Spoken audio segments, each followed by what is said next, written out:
Hello friends, welcome in my YouTube channel. आज हम communication के बारे में लर्न करेंगे। तो what is the meaning of the communication? Communication एक टूल है जिससे हम अपने विचारों को, अपने मैसेज को, अपनी इन्फॉर्मेशंस को, थॉट्स को शेयर कर सकते हैं for population to one people. तो डिफरेंट टाइप में हम कम्युनिकेशन के बारे में आज जानेंगे। तो what does mean of the communication? A process of sharing thoughts, information by using formal, informal, verbal and non-verbal ways to fulfill certain purpose। यानी कि कम्युनिकेशन एक मेथड है जिससे हम अपने जो थॉट्स हैं, अपने जो विचार हैं, इन्फॉर्मेशंस हैं, जितनी भी हमारी सूचनाएं हैं, वो हम किसी ना किसी टूल के द्वारा, वो टूल्स क्या हो सकते हैं? वो फॉर्मल, इनफॉर्मल वेज हो सकते हैं, वर्बल हो सकता है, non verbal like gesture, anger, postures, इस तरीके से। और उनके पीछे कुछ ना कुछ मकसद या सर्टेन पर्पस का निहित होना ज़रूरी है।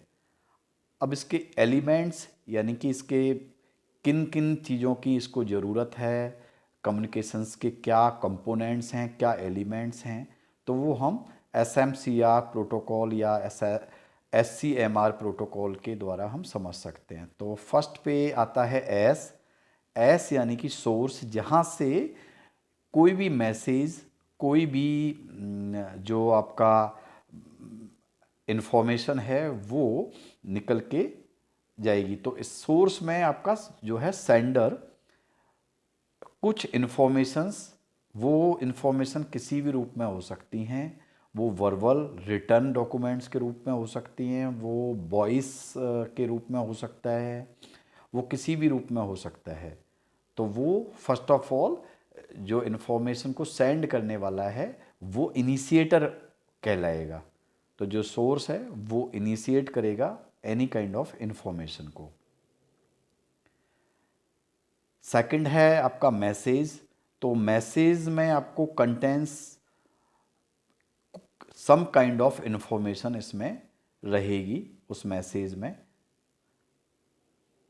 कोई थॉट हो सकता है, आपका विचार हो सकता है, इन्फॉर्मेशन हो सकती है। तो मैसेज में एक स्पेसिफिक जो है इन्फॉर्मेशन कंटेन रहेगी। थर्ड पे अगर हम देखें तो इसमें आपका चैनल। तो चैनल मीन्स मीडियम। तो what kind of medium you are using, वो वर्बल हो सकता है, मीन्स आप स्पीक कर रहे हो एंड सामने जो है रिसीवर जो है वो आपकी बातें सुन रहा है, तो वो मीडियम वर्बल हो गया। नॉन वर्बल में आप किसी भी तरीके से आप इशारे कर रहे हो, गेस्चर है आपका, पोस्चर है, ये सारे जो हैं वो नॉन वर्बल में आ जाएंगे। एंड रिटर्न में कोई लेटर आप दे रहे हो, कोई इन्फॉर्मेशन दे रहे हो, या कोई न्यूज़पेपर पढ़ रहे हो, वहाँ से आप इन्फॉर्मेशन आपको मिल रही है। एंड टेलीकास्ट या टेलीविज़न के द्वारा टेलीकास्ट हो रहा है, यानी कि एक जो सेंडर है वो इन्फॉर्मेशन है उसको टेलीकास्ट कर रहा है, यानी कि लार्ज पॉपुलेशन के लिए अगर कोई भी कम्युनिकेशन देना है, कोई मैसेज देना है आपको, तो वो टेलीकास्ट कैटेगरी में आएगा। गेस्चर्स में आप जो चेहरे के हाव भाव हैं, उसके जो आई कांटेक्ट है एंड बॉडी पोस्चर है, उस चीज़ से आप गेस्चर को समझ सकते हैं। एंड फोर्थ जो कंपोनेंट है that is called receiver. Receiver man means आप अगर कम्युनिकेट कर रहे हो तो सेंडर हो गया, और उसके बाद में आपका चैनल हो गया, उसके बाद में दैट मैसेज हो गया, देन रिसीवर, यानी कि वो मैसेज जो है वो कन्वे हो रहा है, फाइनली रिसीवर तक वो पहुंच रहा है। वो सिंगल पर्सन हो सकता है या लार्ज पॉपुलेशन हो सकती है, who interpret the message and give feedback. And उसके बाद में वो इवालुएट करके आपको इंटरप्रेट करके मैसेज कन्वे करेगा कि मुझे ये मैसेज आ गया। तो वो फीडबैक गेस्चर के रूप में हो सकता है, वर्बल में यस नो के रूप में हो सकता है, किसी ना किसी भी तरीके का आपको फीडबैक मिलना चाहिए। उसी के बाद ही आपका जो है कम्युनिकेशन जो प्रोसेस है वो फुलफिल हो। Now we talk about the types of communication, यानी कि कितने आपके तरीके हो सकते हैं कम्युनिकेशन का। तो मेन जो पर्पस होता है कम्युनिकेशन का वो आपका मेनली एक मैसेज को कन्वे करना होता है, एक इन्फॉर्मेशन को आपको पहुंचाना होता है। तो first of all we talk about the formal communication. तो जहाँ पे फॉर्मल मीन्स औपचारिक तौर पे, यानी कि कहीं ना कहीं आप फॉर्मली आपके पास कुछ रिटर्न डॉक्यूमेंट्स है, एक रिटर्न इन्फॉर्मेशंस हैं, या फिर एक स्पेसिफिक इन्फॉर्मेशन है जो कि आप प्रॉपर एक चैनल के द्वारा पहुंचा रहे हो, that is called formal communication. Second में आपका आ गया इनफॉर्मल कम्युनिकेशन। तो इनफॉर्मल में आपका जो है किसी भी तरीके की इनफॉर्मल, यानी कि कोई मीटिंग हो रही है आपकी, आप टू फ्रेंड्स आप बात कर रहे हैं, इस तरीके की जो नॉर्मली जो चैट शोज़ हैं या फिर आप गॉसिप्स हैं, वो सारी जो हैं इनफॉर्मल कम्युनिकेशन में आपकी आ जाएंगी। What is the meaning of the one way communication, third पे आ जाती है आपकी वन वे कम्युनिकेशन। तो वन वे कम्युनिकेशन का जो क्लियरली एग्जांपल है वो है लेक्चर मेथड। कि लेक्चर मेथड में आपको टीचर जो है वो कम्युनिकेट करता है, मैसेज देता है टीचिंग मटेरियल को। टीचिंग मटेरियल क्या हो गया, दैट मैसेज हो गया जो आपको कूल क्लास को कन्वे कर रहा है, कम्युनिकेट कर रहा है। तो that is called one way communication. Two way communication में हम एग्जांपल के तौर पे बोल सकते हैं नर्सेज पेशेंट रिलेशनशिप में टू वे कम्युनिकेशन होता है। तो पेशेंट एंड नर्सेज के बीच में, डॉक्टर और पेशेंट्स के बीच में, या फिर दो फ्रेंड्स के बीच में, या एक इंटरव्यूअर है एक इंटरवेनर है, तो इनके रूप में आप कह सकते हो कि that is called two way communication. तो टू वे कम्युनिकेशन में किसी भी तरीके का आपका लेकिंग नहीं रहता है, क्लियर पिक्चर, क्लियर जितने भी डाउट्स हैं वो टू वे कम्युनिकेशन में आपके एलिमिनेट हो जाते हैं। विजुअल कम्युनिकेशन, तो विजुअल कम्युनिकेशन में आप किसी भी चीज़ को देख रहे हो, आप ऑब्जर्व कर रहे हो। इन द नर्सिंग फील्ड और मेडिकल फील्ड में पेशेंट को आप एग्जामिन अगर करते हो तो उसमें विजुअल का बहुत बड़ा जो है वो रोल रहता है कि विजुअल से आप एग्जामिनेशन के तौर पे विजुअल कम्युनिकेशन करके आप साइन एंड सिम्टम्स को ऑब्जर्व कर सकते हो। और वी कैन से ऑब्जर्वेशन जो है क्लिनिकल ऑब्जर्वेशन वो विजुअल कम्युनिकेशन में आ जाएगी। And last but not the least telecommunication. तो टेली कम्युनिकेशन में नॉर्मली टेलीकास्ट मेथड यूज होता है, टेलीविज़न है, रेडियो है, मास कम्युनिकेशन है। ये टेली यानी कि आपने एक जगह से इन्फॉर्मेशन वर्ल्ड वाइड ग्लोबली अगर आपने वो डिसएमिनेट कर दी है, फैला दी है, that is called telecommunication. Next आपका स्किल्स फॉर इफेक्टिव कम्युनिकेशंस। तो कम्युनिकेशन के लिए आपको नॉर्मली क्या क्या स्किल्स आपको होनी चाहिए। तो फर्स्ट ऑफ ऑल आपको जब भी आप कम्युनिकेट करोगे नॉर्मली इन फॉर्मल कम्युनिकेशंस में या फिर, तो वो स्पेसिफिक के लिए आपको नॉलेज का होना बड़ा ज़रूरी है कि आप किस सब्जेक्ट के ऊपर कम्युनिकेट करना चाहते हो या क्या मैसेज कन्वे करना चाहते हो। तो उस टॉपिक के बारे में you should have full strength of knowledge. Second है आपका कॉन्फिडेंस। हाँ, नेक्स्ट आपका जो है वो है स्किल्स फॉर इफेक्टिव कम्युनिकेशन। तो इफेक्टिव कम्युनिकेशन के लिए what kind of skills you require, you should have knowledge proper. जो भी आपका स्पेसिफिक टॉपिक है उसके ऊपर आपको फुल ऑफ नॉलेज होनी चाहिए एंड क्रिस्टल क्लियर एक सब्जेक्ट होना चाहिए जिसके बारे में आप नॉलेज जो है वो शेयर कर रहे हैं। देन नेक्स्ट आपका आता है कॉन्फिडेंस। तो you should have confidence about the subject. तो इफ़ यू हैव नॉलेज और आपकी कम्युनिकेशन स्किल्स अगर बहुत अच्छी हैं तो कॉन्फिडेंस ऑटोमेटिकली आपका आ जाएगा। तो कॉन्फिडेंस होना चाहिए आपके, किसी भी तरीके का इफ़ एंड बट नहीं होना चाहिए। एंड जो कम्युनिकेटर है ही और she should be a critical thinker. तो क्रिटिकली उसके बारे में आपको डिटेल तक बताना है कि if any confusion, if any doubts, यानी कम्युनिकेशन आपकी फुलफिल तभी होगी जब किसी भी तरीके का डाउट्स या उसमें किसी भी तरीके के बैरियर्स नहीं होंगे। Analytical, analytical means if any specific subject है, उसमें कुछ की टर्म्स हैं, उनको डिटेल्स में जाना है, तो to break down the all issues, और उनको बड़े सिंपल फैक्ट्स में टैक्टफुल तरीके से कम्युनिकेट करना, जिससे आपका क्लियर कट मैसेज जो है वो रिसीवर तक पहुंच जाए। एंड सिस्टमेटिक, सिस्टमेटिक यानी कि आपके जो आइडियाज़ हैं, जो आपका कम्युनिकेशन प्रोसेस है, वो जंप होना नहीं चाहिए, वो through the channel proper subject wise move होना चाहिए, जिससे एक सीरीज ऑफ कम्युनिकेशन है वो इस्टेब्लिश हो सके।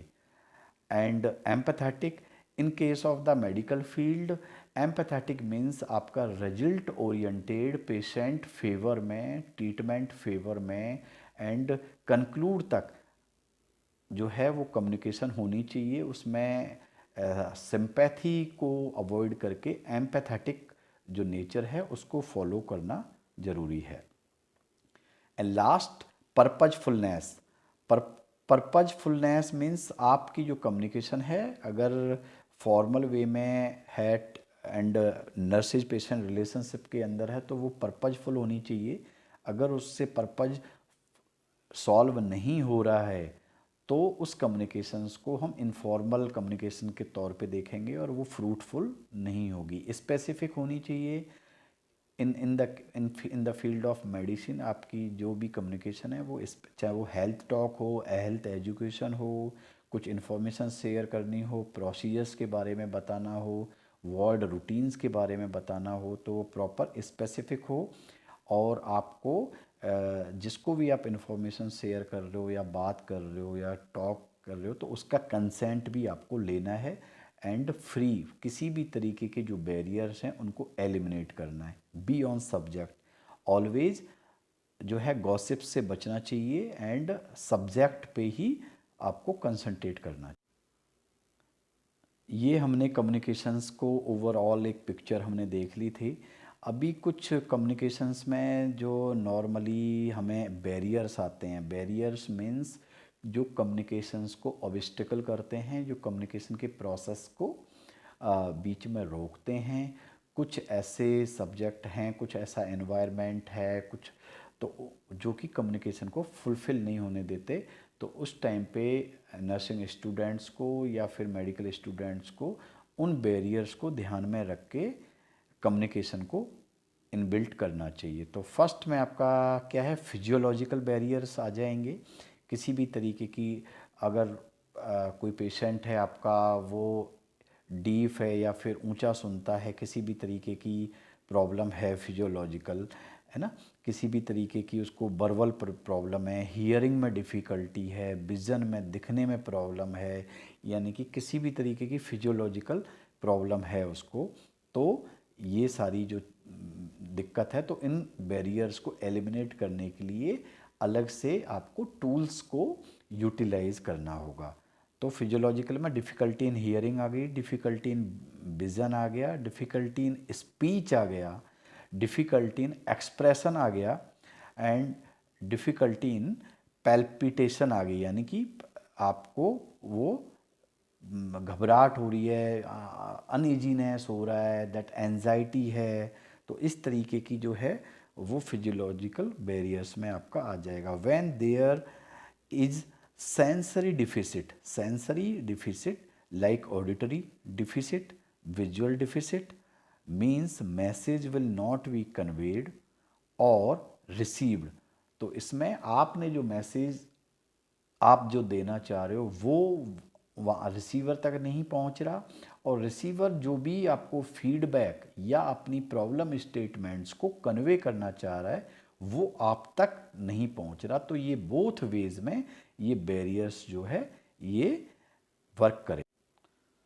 सेकंड में हम देखेंगे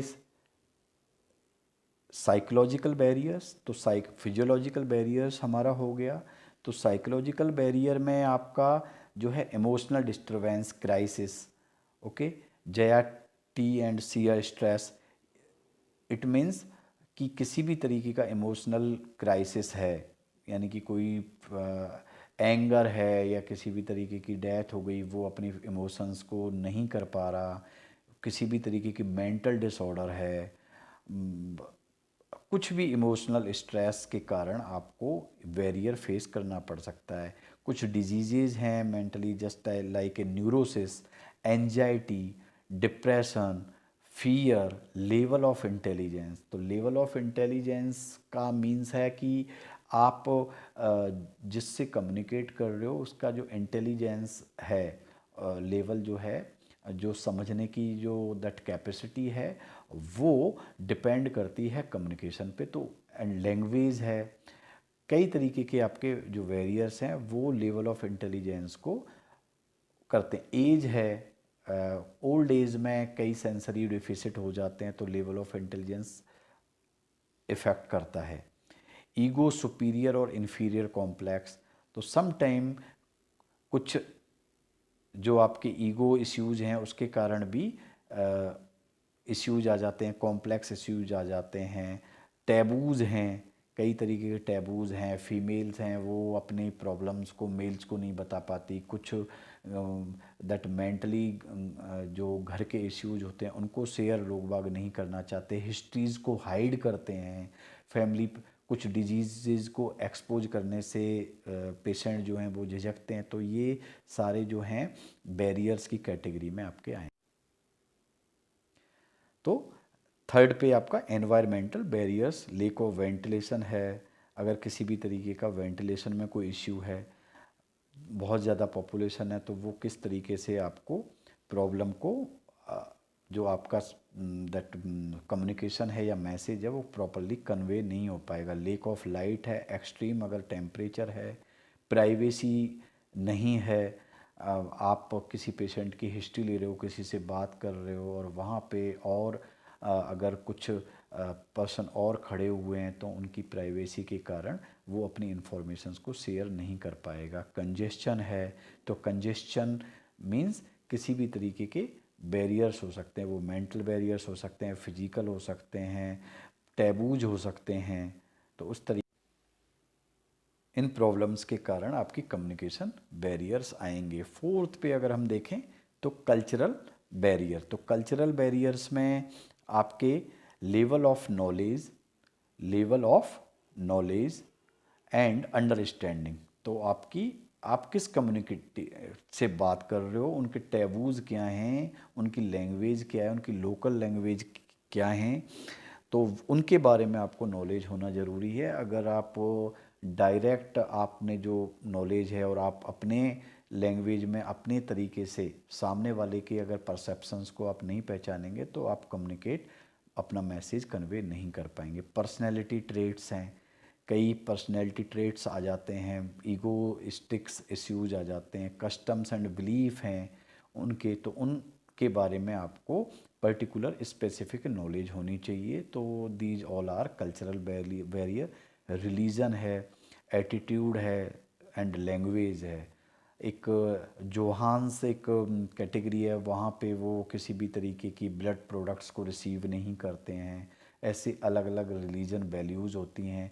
कुछ वेजिटेरियंस होते हैं तो उस टाइप में उनसे बात करते टाइम उन चीज़ों का आपको ध्यान रखना चाहिए, जो भी आप उनसे हिस्ट्री लेते हो या कुछ भी करते हो तो उस टाइम पे इन बैरियर्स के बारे में आपको पता होना चाहिए।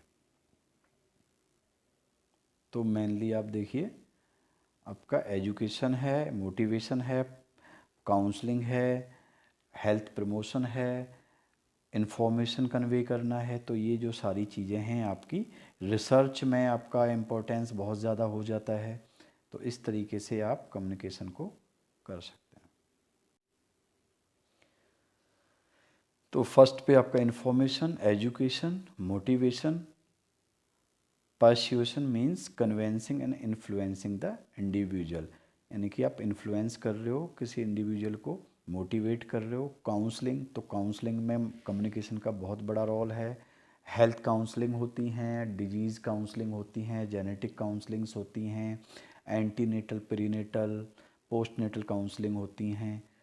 ब्रिंग्स पीस, तो किसी भी तरीके की अगर आपको साइकोलॉजिकल थेरेपीज़ देनी है तो उसमें कम्युनिकेशन का बहुत बड़ा रोल है। Reduced stress and tension, and finally health promotion में कम्युनिकेशन। नेक्स्ट हम देखेंगे importance of non verbal communication in health care system. तो नॉन वर्बल कम्युनिकेशन का क्या रोल है टू एक्सप्रेस द फीलिंग। तो नॉन वर्बल में पेशेंट्स को देख के आप उसकी फीलिंग्स के बारे में जान सकते हो। टू रेगुलर इंटरेक्शंस, तो नॉन वर्बल में रेगुलर इंटरेक्शंस आपके हो सकते हैं। वैलिडेट वर्बल मैसेज, तो आई कांटेक्ट, जब भी आपको कम्युनिकेशन करना है, आई कांटेक्ट, उसका confidence level and trust buildup होना बहुत ज़रूरी है। एंड पेशेंट का एज वेल एज डॉक्टर्स का जो गेस्चर है, जो पोस्चर है, एंड उससे ट्रस्ट बिल्ड होता है। और once you build a trust towards the patient and their relative, तो पेशेंट्स के ट्रीटमेंट में बहुत ज़्यादा आपको हेल्प मिलती है to maintain a relationship. Some non verbal communication और gesture and tone, all the killer of the multiple messages. तो कभी कभी क्या है कि why client and professional are attentive to non verbal communication vice versa. तो जब हम पेशेंट्स के आगे बात कर रहे होते हैं तो उस टाइम पे पेशेंट एंड देयर रिलेटिव वो प्रोफेशनल्स के गेस्चर को, टोन को एंड उनको आइडेंटिटी दैट गैस कर रहे होते हैं, तो उससे गलत मैसेज पेशेंट्स के बीच में जा सकता है। अनसर्टेनिटी एंड फियर, तो जस्ट फॉर एग्जांपल अगर किसी पेशेंट के आगे आप जो हेल्थ प्रोफेशनल्स हैं वो इंग्लिश में या अदर लैंग्वेज में इशारों से अगर बात करते हैं तो वो एक आपके पोस्चर से, आपके आई मूवमेंट से अंदाज़ा लगाते हैं कि ये क्या बात कर रहे हैं। तो उस टाइम पे मिसकम्युनिकेशन का बहुत ज़्यादा चांसेस रहते हैं। तो at that time you should be aware कि इन फ्रंट ऑफ पेशेंट किसी भी तरीके की आपको पर्सनल किसी भी तरीके की टॉक या हिस्ट्री या डिस्कशन नहीं करना चाहिए, specially regarding of the patient disease condition. Okay, and if any kind of अगर कोई उसके साइड इफ़ेक्ट्स हैं, ये हैं, तो उनको 1-to-1 उनसे कंसेंट लेके बात करनी चाहिए। Client want to know the inner personality of the professional, तो सम टाइम जो पेशेंट हैं वो आपकी पर्सनैलिटी को एज्यूम करते हैं, आपकी बोलने के तरीके को देखते हैं, पोस्चर को ऑब्जर्व करते हैं, तो ये वाइस वर्सा प्रोसेस होता है। They want to develop trust and check the efficacy of the professional, and जितने भी पेशेंट्स हैं उनके रिलेटिव हैं वो प्रोफेशनल्स की एफिकेसी को time to time in non verbal sign के द्वारा डिटेक्ट करते रहते हैं। Client unknowingly play the detective role, जो क्लाइंट है वो अननोइंगली वो एज्यूम करता है और उस एज्यूम के कारण it is the major barrier of the communication. तो इस तरीके से हमारा जो है कम्युनिकेशन का जो चैप्टर है वो पूरा हो गया। इसमें आपका कम्युनिकेशन का मॉडल आ गया, जो SMCR मॉडल है उसके वेरियर्स आ गए, उसके जो पर्पज़ आ गए, कम्युनिकेशन का जो मेन कितना ज़रूरी है इसके बारे में हमने जान लिया। अगर ये कम्युनिकेशन आप किसी भी बुक में अगर रेफ़र करोगे तो आपको क्लियरली इन 15 मिनट के लेक्चर में पूरा जो कम्युनिकेशन है वो बता दिया गया है। तो आप कोई भी बुक रेफ़र करके डिटेल्स में और देख सकते हैं। अगर आपको ये वीडियो अच्छा लगा हो तो कमेंट करें, लाइक करें एंड चैनल को सब्सक्राइब करें। Thank you for watching my YouTube channel. Thank you.